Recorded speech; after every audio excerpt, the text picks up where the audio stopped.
Эфир Абхазского телевидения продолжает русская служба новостей. Здравствуйте. В студии Алиса Шамба. И в начале выпуска коротко о главных темах дня. Повышение зарплат. Кабмин принял постановление о повышении заработной платы основных категорий работников госучреждений. Увеличено финансирование лечения граждан за пределами и на территории Абхазии.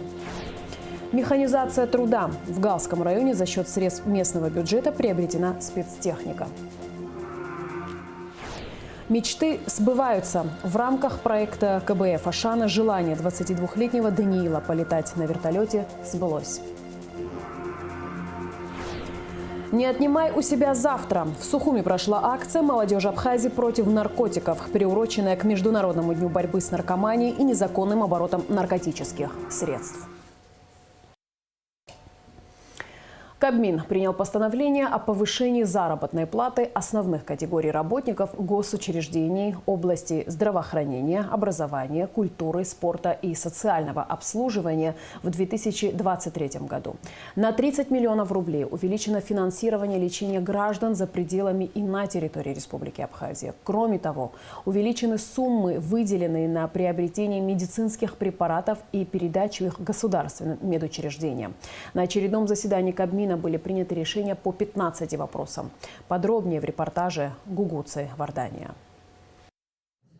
В рамках реализации соглашения между правительствами Абхазии и России по госпрограмме социально-экономического развития на 2022-2025 годы Кабмин принял постановление о повышении заработной платы основных категорий работников госучреждений в области здравоохранения, образования, культуры, спорта и социального обслуживания в 2023 году. Заработная плата каждого работника зависит от его квалификации, сложности и количества нагрузки и может быть как выше, так и ниже целевого значения. Заработная плата каждого работника зависит, как я уже об этом сказал, от количества, допустим, к примеру, в сфере образования, количества учебной нагрузки, от часов и так далее.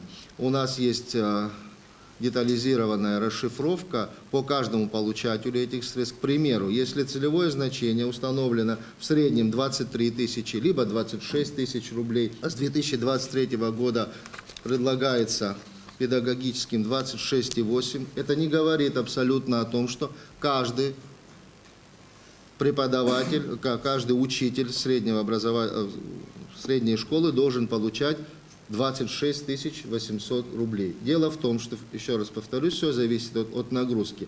У нас есть учителя, которые получают и 40 тысяч, и 45 тысяч, и 52 тысячи рублей. Это я говорю, на руки получают они. Но есть, разумеется, учителя, которые получают и 4 тысячи, и 12, и 18 тысяч. В этой связи все зависит от количества нагрузки. По аналогичной схеме будут получать зарплату сотрудники и других госучреждений, попадающих под постановление, подчеркнул Делба. Подобное решение зависит также от количества общей численности сотрудников. В этом направлении, по словам министра финансов, ведется работа. По объективной оптимизации, я именно хочу подчеркнуть слово «объективное». Дело в том, что никакого нет смысла и необходимости фактически сокращать людей, тех, которые работают, но привести их в соответствии с требованиями трудового законодательства, в соответствии с требованиями соглашения, это обязательно нужно. Поэтому я предлагаю в данном случае поддержать проект постановления, который предполагает в 2023 году с учетом того, что это постановление будет распространяться с 1 января текущего года, поддержать его для того, чтобы определить рост заработной платы, индексацию его, и после этого еще раз более предметно, детально окунуться в те сложности и проблемы, о которых я говорю. Это наличие фактического количества работников соответствующему штатному расписанию, а не наоборот, как происходит, и постоянный мониторинг за этим соблюдением требований законодательства. Вы знаете, мы дошли до такого уровня, что законодатель у нас определил, ратифицировал соглашение, в котором указано, что не выше 1,5 штатной единицы на одно лицо может занимать работник. Вот этому надо, естественно, придерживаться. Речь идет о том, что один и тот же гражданин числится в нескольких организациях или занимает несколько штатных единиц в одном учреждении. У нас же есть данные банковские, Владимир Владимирович. Там же видно, какие бюджетники, пофамильно, да, и я в том числе, и все сидящие бюджетники, есть в этом перечне, сколько у нас карт, какие мы активные держатели карт бюджетных. 6 карт, 7 карт, 8 карт, есть рекорды, да, 9 даже. Это означает, что то или иное лицо, при всем уважении, получает 9 бюджетных зарплат. Я правильно выражаюсь, Владимир Валерьевич? Так, да, Валерий Я там одновременно работаю в разных районах. В разных районах, да. От Гагры до Гала. Это как можно успеть обеспечить штатное расписание? Наверное, да. Правительство внесло изменения в ведомственные целевые программы Минздрава на 2023 год. Так, объем финансирования программы лечения граждан за пределами и на территории Республики Абхазия увеличен на 30 миллионов рублей и в общем составит 120 миллионов. В текущую дату по программе пролечено 559 человек. Хотел бы отметить, что данная категория граждан, которые выезжают на лечение в российские клиники Александра Золотинского, это на высокотехнологическое оперативное вмешательство. Сумма оперативных вмешательств составляет от 500 тысяч рублей в среднем. Поэтому там и коронарография, и стентирование, и другие виды оперативных вмешательств, которые не делаются на территории Республики Абхазия, но крайне необходимы нашим пациентам, которые в этом нуждаются, и они выезжают, Минздрав оказывает им содействие. По каждому больному, кто обратился с заявлением сюда, да, выписывается контрольная карточка, где отмечено фамилия, имя, отчество больного, по какому поводу обратился и куда направлен этот документ. Эти контрольные карточки по сегодняшний день не дают покоя Минздраву, Минфину, я да? Вот. Естественно, уровень контроля и учета надо поднимать выше не потому, что там кому-то предъявить претензии, а для упрощения работы. Проблемой, которая сегодня остается, одна проблема. Бывает так нередко, когда наши граждане самостоятельно выезжают на лечение за пределы Абхазии, а потом привозят нам счета за проведенные процедуры, операции в том числе. Вот тут у нас возникает частенько проблемы, да, Владимир Владимирович, которые мы тоже стараемся преодолевать. Члены правительства приняли решение о списании многолетних насаждений цитрусовых в агрофирме «Гагрипш» и совхозе «Абхазия». 61 год этим насаждениям. Но, естественно, они биологически устарели. Другое дело, хотел бы я, прежде чем предложить вам проект, сказать, что, тем не менее, все равно наши цитрусовые насаждения и вообще субтропические культуры, они, хотя и подлежат омолаживанию, списанию через 30-40 лет, но они из-за того, что у нас нет средств проводить эти процедуры, они сегодня и плодоносят. И поэтому хотелось бы обратить внимание, чтобы те предприятия или те местные органы самоуправления, которые предлагают нам эти проекты, мы, хотя их тщательно изучаем, выезжаем вместе с кабинетом министров на эти территории и обнаруживаем, что они действительно запущены и подлежат, конечно, уже ремонту не подлежат, то есть и поэтому их списывают это 70, 80, 100% даже изреженности. Но в основном это приходит из-за того, что в свое время не было ухода за этими участками. На заседании Кабмина обсудили и передачу пансионата «Самшитовая роща» в ведение СГБ. Было соответствующее обращение службы государственной безопасности, учитывая ведомственную принадлежность этого объекта в советский период. Вы знаете, что этот объект именно строился для Комитета госбезопасности СССР. Вот. Было предложение передать им в оперативное управление. Такое предложение СГБ было поддержано руководством, и такое решение было принято. Значит, вместе с тем, в данном решении не говорится о том, что договор аренды расторгнут или должен быть расторгнут. Такого пункта я там не увидел. Мы в соответствии с нашим положением передали этот объект из нашего оперативного управления государственного имущества в оперативное управление службы государственной безопасности. Далее они будут вести этот объект. Все как полагается, опись, сдал, принял, все это имеется. Все в рамках действующего законодательства.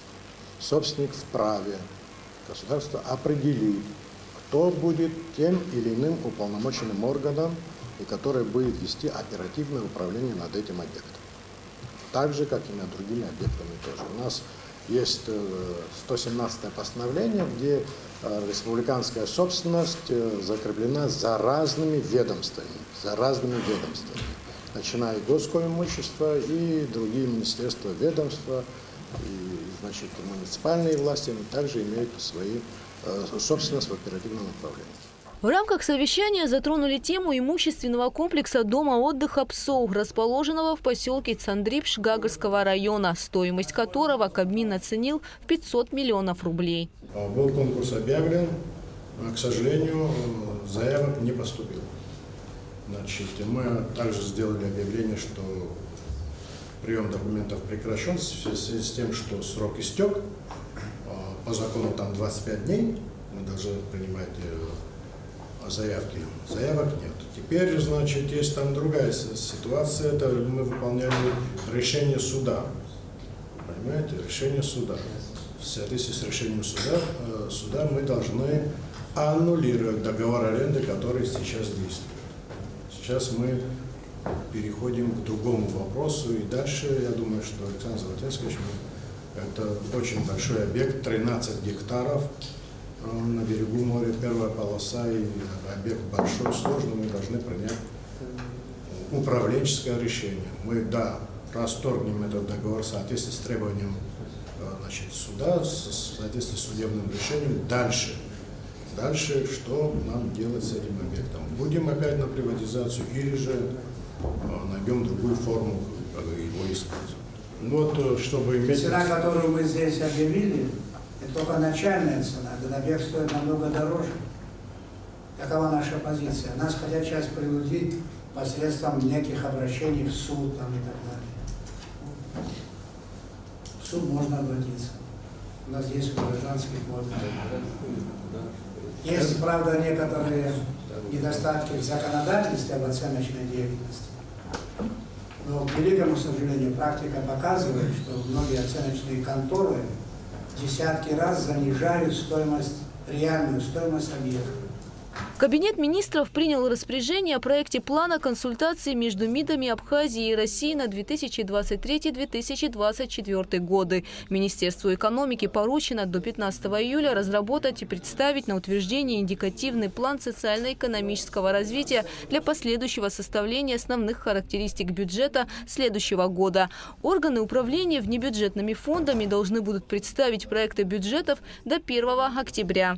Постановлением правительства имущественный комплекс зданий в городе Сухум по улице Колхозной включен в перечень объектов, подлежащих приватизации. Также компании «Нерудинвест» дано право пользования участком для добычи высокотермальных подземных вод в селе Бабышира Гулрыбского района. Распоряжением Кабинета министров компания «Бырлаш-2022» предоставлен земельный участок площадью 1 гектар в городе Пицунда для строительства АЗК и объектов торгового назначения. Гугут Савардания, Джамбул Чапелия, Абхазское телевидение. Госдума ратифицировала соглашение России с Абхазией о двойном гражданстве. Документом предусматривается, что граждане одной стороны вправе без отказа от имеющегося у них гражданства приобретать гражданство другой стороны. Состоящие в гражданстве обеих сторон пользуются правами на соцобеспечение, образование, медицинское обслуживание в соответствии с законодательством той стороны, на территории которой они постоянно проживают.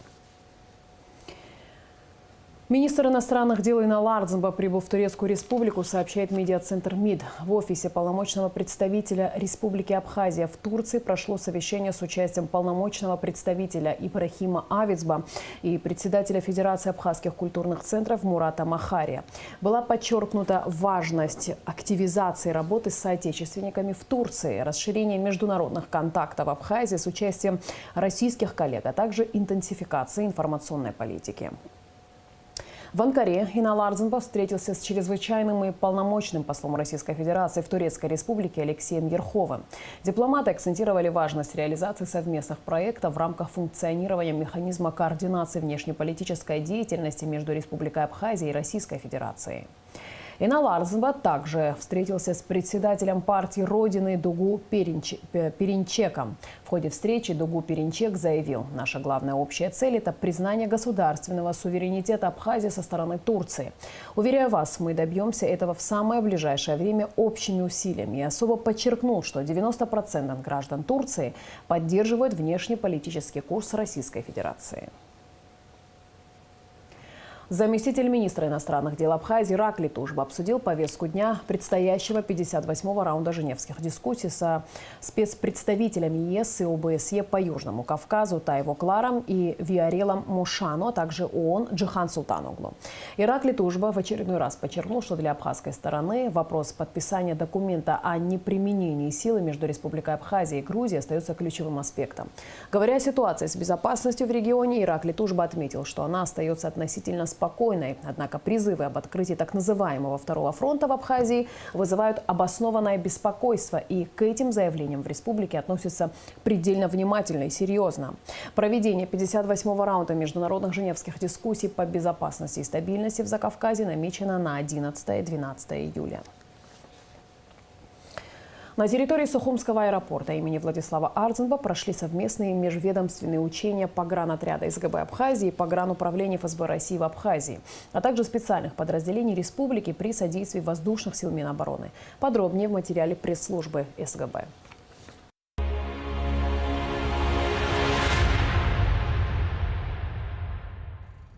29 июня 2023 года на территории международного аэропорта имени Владислава Григорьевича Арзанбова состоялись межведомственные учения с участием пограничного отряда Службы государственной безопасности Республики Абхазия, пограничного управления ФСБ России в Республике Абхазия, Центра специального назначения СГБ Республики Абхазия, специального отряда быстрого реагирования МВД Республики Абхазия, а также при содействии воздушных сил Министерства обороны Республики Абхазия. Учения направлены на организацию взаимодействия ведомств в интересах охраны и защиты государственной границы Республики Абхазия и поддержанию правопорядка на прилегающей территории контрольно-пропускного пункта «Аэропорт». Был отработан порядок совместных действий, а именно локализации конфликтной ситуации в воздушном пункте пропуска, недопущение прорыва нарушителей государственной границы. С учетом перспектив в ближайшее время реконструкции международного аэропорта имени Владислава Григорьевича Арзанбова соответствующими силовыми структурами, прежде всего в координации службы государственной безопасности, были произведены учения, направленные на отработку действий в случае изменения оперативной обстановки на данном контрольно-пропускном пункте. Замысел был следующим. По мере прибытия воздушного судна группой лиц злоумышленников был захвачен воздушное судно. Соответственно, поступил сигнал пограничным органам о том, что необходимо действовать по обстановке. Далее были вызваны силы Центра специального назначения Службы государственной безопасности. И далее, по мере возникновения попытки массовых беспорядков, связанных с задержанием данных преступников, были привлечены силы Министерства внутренних дел, подразделения СОМОР. Цель учений – проверка реальности плана действий по локализации конфликтных ситуаций в воздушном пункте пропуска и готовность разноведомственных сил и средств к действиям при изменении обстановки на контрольно-пропускном пункте. Хорошие показатели. Пожелаю всем успехов. Будем готовиться и далее. Конечный итог, результат – это прежде всего обеспечение безопасности наших граждан.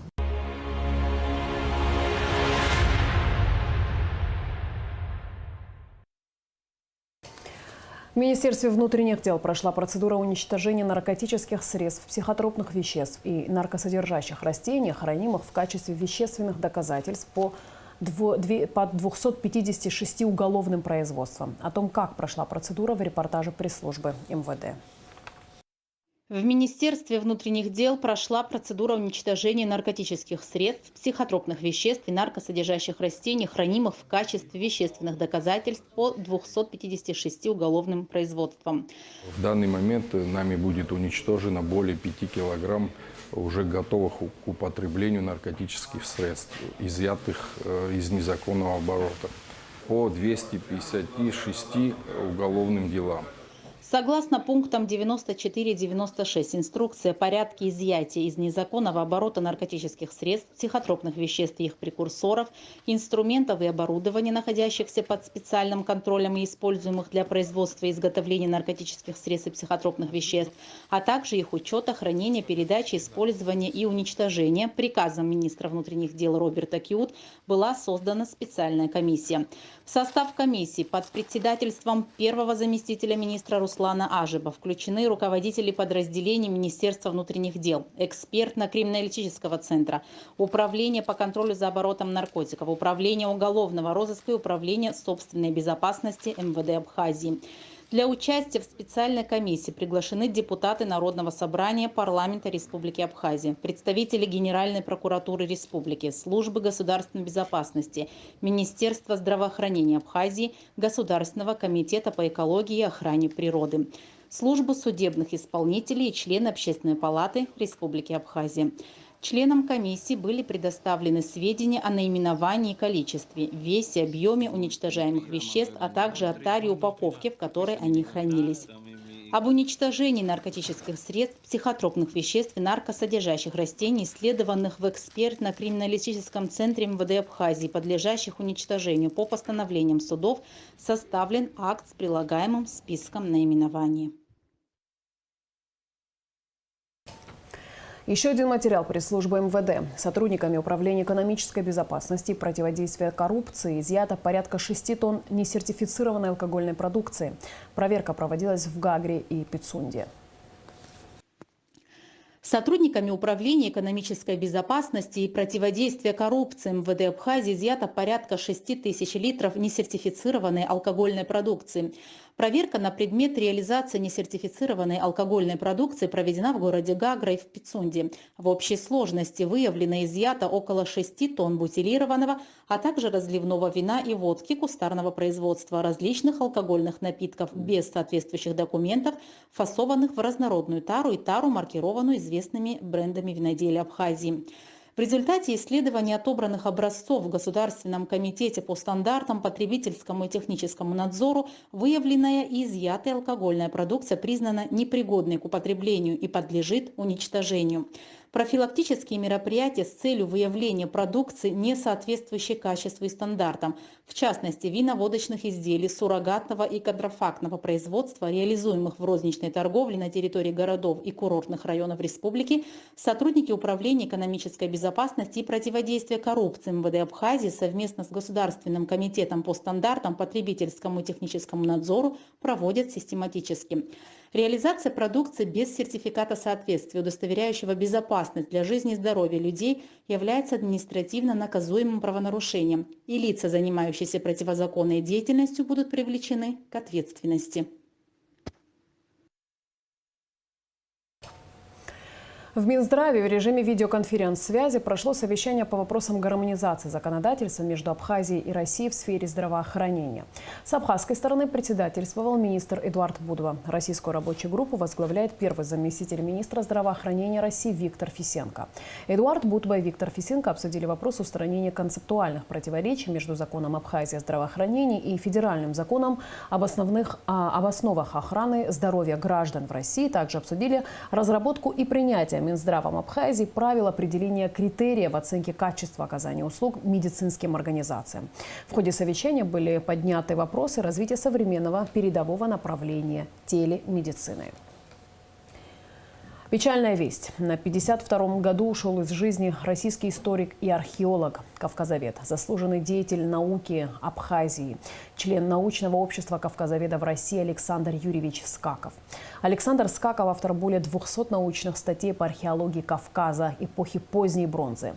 Более 100 научных статей Скакова посвящено современной истории Кавказа. Он автор нескольких книг, многочисленных научно-популярных статей, интервью, ряда работ по культурологии.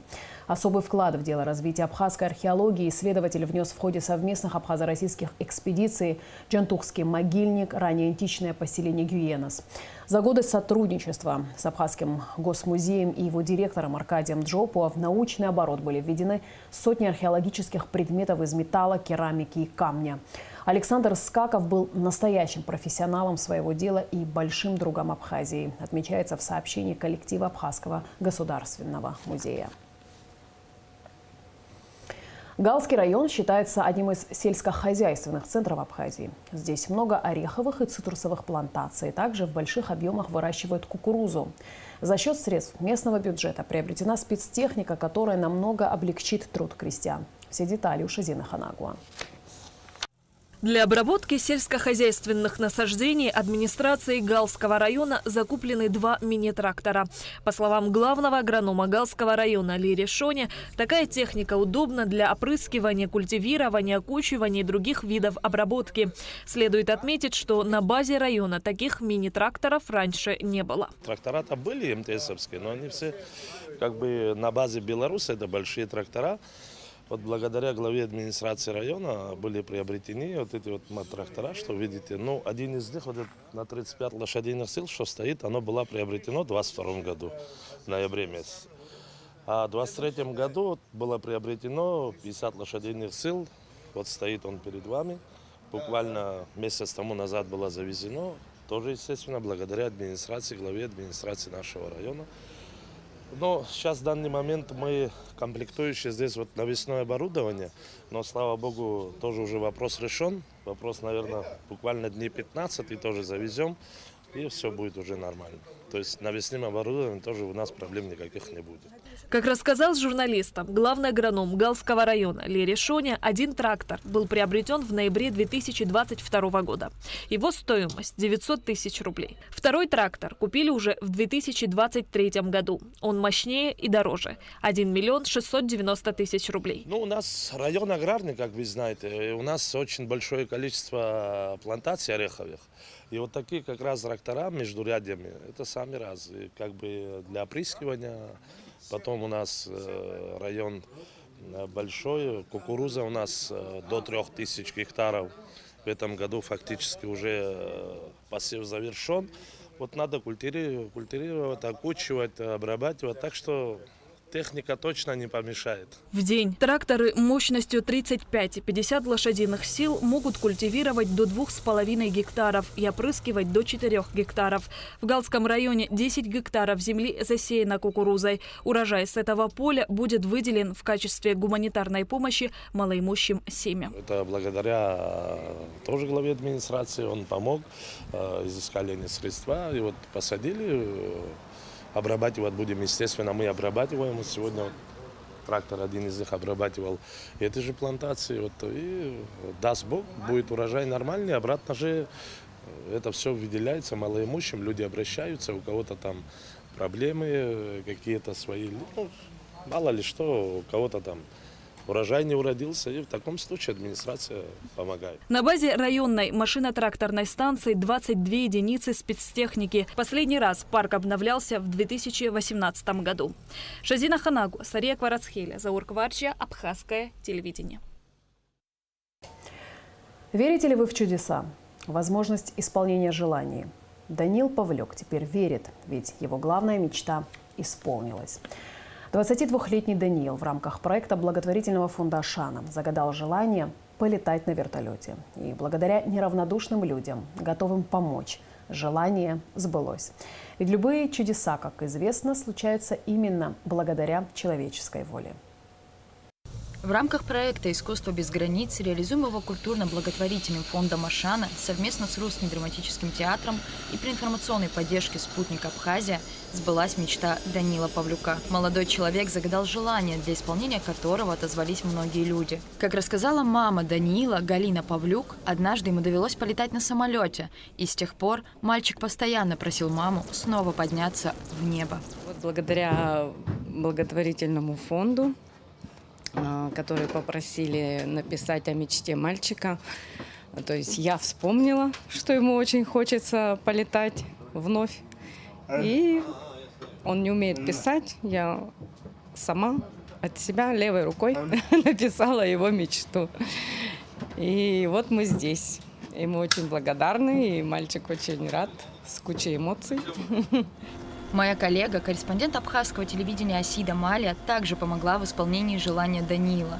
Как отмечает сама Асида, хотелось сделать что-то в действительности хорошее, подарить Даниилу момент маленького чуда, которое для большинства – обыденность, а для него – практически волшебство.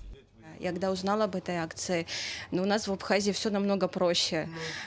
У меня есть родственник Заза Хакба, он бортовой техник. Я к нему обратилась с просьбой, объяснила, что ребенок мечтает полетать, и просто человек откликнулся, организовал все, вот к чему в настоящий момент это все привело. Скажу так, что для меня важно делать добро в меру своей возможности, в меру своей социальной ответственности, неравнодушия к людям. И когда удается сделать то, что хочется в душе, это очень приятно. Я сегодня вижу его эмоции.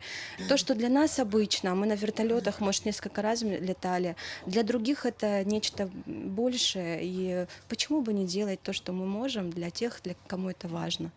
Военно-воздушные силы Абхазии сразу отозвались на просьбу и решили помочь Даниилу увидеть цветущий летний Сухум с высоты птичьего полета. Мальчик вместе с мамой совершил полет на вертолете Ми-8 с молодой и хорошо подготовленной командой летчиков и технических специалистов. Обратились к нам от организации Ашана, которая помогает детям. Мальчик, что его большая самая такая мечта – полететь на вертолете, увидеть свой город с воздуха. Еще нарисовал. В общем, на самом деле это очень трогательно было. Мы не могли отказать и оставить дело. Мы обратились к министру обороны. Он нам разрешил сделать праздник молодому человеку. Случаи разные, но вот именно такой случай это единичный. Да, вот именно что мальчик вот в таком состоянии, что обратился, да, это первый раз. Конечно, помогаем мы всегда всем, кому можем. А так вот именно вот такой случай, да, единичный. На Ми-8 экипаж один из самых подготовленных, молодых экипажей.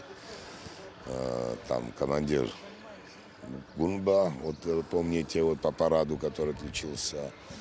Второй пилот Квацба, борттехник Хакба. Вот они специально вот такой молодежный экипаж отработали. Я думаю, что все довольны. И экипаж, на самом деле, тоже счастливы были, что хорошее сделали. И самое главное, ребенку. Французский прозаик Дени Дидро писал, что чудеса случаются там, где в них верят. И чем больше верят, тем чаще они и случаются. Совершенно замечательно, что есть возможность доказать правдивость этого изречения. Рада Чачава, Алексей Гухава, Абхазское телевидение. Не отнимай у себя завтра, выбирай жизнь, а не наркотики. Под таким девизом в Сухуми прошла республиканская акция молодежи Абхазии против наркотиков, приуроченная к Международному дню борьбы с наркоманией и незаконным оборотом наркотических средств. В рамках акции прошли легкоатлетический забег, любительские соревнования по баскетболу 3х3, плаванию, настольному теннису, шахматам, шашкам, нардам, домино, также мастер-класс по стрельбе из лука. О том, как прошла акция и кто принял в ней участие, расскажет Адиса Сагария. Началась акция с соревнований по плаванию, которые прошли в Олимпийском бассейне. В турнире приняли участие 64 пловца, которые соревновались на дистанциях 50 и 100 метров вольным стилем. Всем участникам были вручены футболки и дипломы за участие. Спасибо за участие в столь значимом мероприятии. Мы вам желаем здорового образа жизни, чтобы вы всегда вели себя хорошо, не нарушали общественный порядок и чтобы всегда были здоровы. Свыше 200 человек, от юных и именитых спортсменов и просто активных горожан до опытных марафонцев, совершили забег по набережной столицы, чтобы выразить протест против наркомании и призвать соотечественников к здоровому образу жизни. Участники забега преодолели дистанцию в 2,5 километра. Сегодня достаточно активно приняла молодежь участие. Многие именитые спортсмены абхазские находятся тут. Молодежь видит, берет пример с них. И если будут подобные акции проводиться становиться чаще, народу будет собираться еще больше. Стартовали бегуны от начала набережной со стороны маяка и финишировали на площади у Абхазского драматического театра. Среди мужчин первым стал Денис Саманба, а среди девушек – Валерия Дмитриенко. Надо жить здоровым образом жизни, а не губить свое здоровье. Также в забеге приняли участие председатель Госкомитета по делам молодежи и спорта Тараш Хагба, начальник управления по делам молодежи и спорта Каратекио Косенкай Роберт Карапетян, обладатель титула чемпиона России во втором среднем весе Баталчежье, мастер спорта России по самбо и дзюдо Инал Гаделия, профессиональные боксеры Асланбек Вава и Инвер Бзагуа, балерина Кристина Чкотуа, тренеры по боксу Альберт Кардиоглы и Беслан Адлиба. Действительно, спорт – это лучшая зависимость. Акция проводится с целью пропаганды здорового образа жизни и предупреждения распространения наркомании среди молодежи. Помимо того, что мы занимаемся развитием профессионального спорта, наша задача еще и развивать, дать возможность людям просто заниматься спортом. Это очень важно. Сегодняшняя наша акция говорит о том, что молодежь Абхазии против наркотиков. Конечно же, мы это смотрим с хорошей стороны. Сегодня прошли несколько дисциплин. Всем участникам акции были вручены дипломы и футболки с девизом акции. Параллельно горожане и гости столицы соревновались в искусстве владения мячом. В баскетболе 3 на 3. Здесь же проходили игры по шахматам, домино, нардам и шашкам. На площади были установлены и столы для настольного тенниса. Вместе с тем в парке имени Баграта Шинкуба прошел мастер-класс по стрельбе из лука. Мероприятие посетили и приняли в неактивное участие первый вице-премьер Беслан Жопуа, советник президента Абхазии Ахра Ашуба, министр финансов Владимир Делба, заместитель министра туризма Дмитрий Зантария и двукратный чемпион мира по дзюдо Борис Богателя. В планах у организаторов акции молодежи Абхазии против наркотиков провести данное мероприятие и в других районах Абхазии. Адиса Сагария, Камила Джопуа, Абхазское телевидение. И в завершении выпуска прогноз погоды. По сообщению гидрометцентра, в пятницу, 29 июня, на территории Абхазии ожидается облачная с прояснениями погода, временами дождь, гроза. Температура воздуха ночью плюс 16-21, днем 20-25. Температура морской воды плюс 24.